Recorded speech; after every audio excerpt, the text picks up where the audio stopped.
India times में आपका स्वागत है। भोपाल से सांसद साध्वी प्रज्ञा ठाकुर एक बार फिर से चर्चाओं में हैं और चर्चा की बात इसलिए है क्योंकि उन्होंने कोरोना और संक्रमण से बचने के लिए फिर एक फॉर्मूला दे दिया है। पहले भी प्रज्ञा ठाकुर फॉर्मूला देती रही हैं। मेडिकल साइंस उन फॉर्मूलाज को क्या मानता है ये अभी भी एक सवाल है, इस पर कितना चिंतन हुआ। लेकिन उन्होंने साफ तौर पे कहा है कि कोरोना से बचाव के लिए एक अनूठा इलाज है और वो इलाज है कि गौमूत्र पिएं, इससे इन्फेक्शन कम होगा।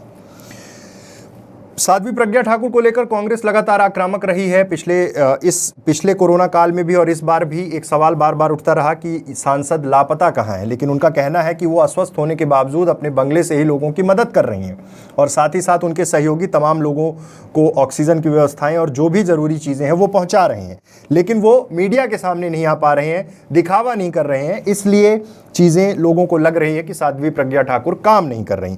लेकिन अब बचाव का जो अनूठा तरीका है जो साध्वी प्रज्ञा ठाकुर ने बताया है, उसको लेकर मेडिकल साइंस क्या सोचता है, ये अपने आप में एक बड़ा सवाल होगा।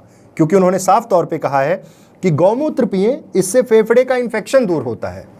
मेडिकल साइंस क्या इन चीज़ों को मान रहा है? क्या मेडिकल साइंस इन चीज़ों को अप्लाई करने जाएगा? एक जिम्मेदार जनप्रतिनिधि का ये बयान, आखिर इसके क्या मायने हैं? इसके सियासी मायने क्या होंगे? इसके मेडिकल साइंस के मायने क्या होंगे? ये अपने आप में एक सवाल रहेगा।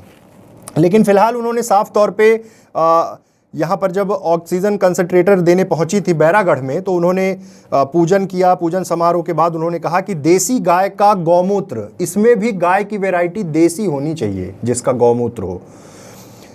गौमूत्र अर्क फेफड़े का इन्फेक्शन दूर करता है, सभी लोगों को देसी गाय पालना चाहिए। वहीं विपक्ष पर कटाक्ष करते हुए साध्वी प्रज्ञा ठाकुर ने कहा कि कुछ लोगों द्वारा लगातार मुझे गायब बताया गया, लापता होने की बात हुई ऐसा, और उन्होंने ये भी कहा कि ऐसे लोग संवैधानिक अपराध कर रहे हैं और उन्हें किसी भी परिस्थिति में माफ़ नहीं किया जाएगा। साध्वी प्रज्ञा ठाकुर शायद इस बात पर भी एक्शन लेंगी कि जो लोग ये सवाल खड़े कर रहे थे कि भोपाल सांसद साध्वी प्रज्ञा ठाकुर कहाँ हैं, उसको लेकर अब वो इसे संवैधानिक अपराध भी बता रही हैं और शायद उस पर आगे कोई कोर्स ऑफ एक्शन वो लेंगी।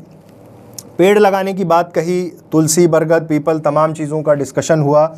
लेकिन जिन परिस्थितियों में हम हैं, वैक्सीनेशन की बात, जिन परिस्थितियों में हम हैं, ऑक्सीजन की बात, मेडिकल साइंस में जो दवाइयाँ बनाई गई हैं, जीवन रक्षक दवाइयाँ, उनकी बात, उनसे इतर एक बात है साइंस का इसमें क्या तर्क होगा।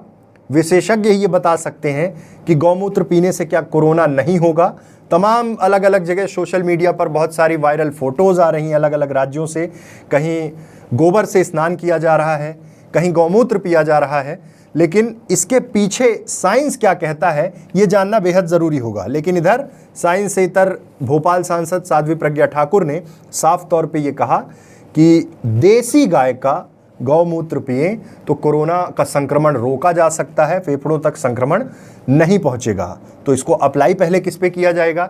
या तो सांसद से संबंधित जो लोग हैं ये पीना शुरू करेंगे क्या? ये भी देखने वाली बात होगी, क्योंकि खुद पर पहले प्रयोग हो जाए और अगर वाकई इस संक्रमण से बचा जा सकता है तो फिर साइंटिफिक रीज़न देते हुए साइंस और मेडिकल साइंस तमाम लोग इस चीज़ पर मंथन करते हुए इस चीज़ को अप्लाई भी करें अगर वाकई ऐसा है, और या फिर पहले की तरह जो तमाम बयान दिए गए उसी से संबंधित है तो फिर आगे देखा जाएगा। स्वविवेक है लोग कितना मानते हैं। फिलहाल उन्होंने ये भी कहा है कि संवैधानिक गलतियां कर रहे हैं जो लोग ये कह रहे हैं कि भोपाल सांसद गायब थी, वो मदद कर रही थी, उनके लोग मदद कर रहे थे। लेकिन सवाल खड़े होते हैं क्योंकि जब परिस्थितियाँ बहुत विपरीत होती हैं तब ये देखा जाता है कि आखिर हमारे जो जनप्रतिनिधि हैं वो कितना निकल कर सामने आते हैं। उन्होंने स्वास्थ्य का हवाला दिया, इसलिए कोई इस पर प्रश्न चिन्ह नहीं खड़ा किया जा रहा है कि वो स्वस्थ थी या नहीं थी। अगर उन्होंने कहा है कि वो अस्वस्थ थी, उसके बावजूद बंगले से काम कर रही थी, लोगों को मदद कर रही थी, तब फिर ये सवाल विपक्ष क्यों खड़ा कर रहा है या फिर इस पर भी कोई राजनीति है? ये आगे आने वाले समय में पता चलेगा कि कितने लोगों की मदद हो। जिस वक्त प्रदेश में हाहाकार मचा हुआ था, कितने जिम्मेदार जनप्रतिनिधि कितने लोगों की मदद कर पाए, ये उनकी अंतरात्मा ही जानती होगी और साफ तौर पर वो लोग जानते होंगे जिन्हें मदद मिल पाई। आइए आपको सुना देते हैं कि आखिर वो पूरा बयान क्या है, उस बयान में साध्वी प्रज्ञा ठाकुर ने क्या कुछ कहा है।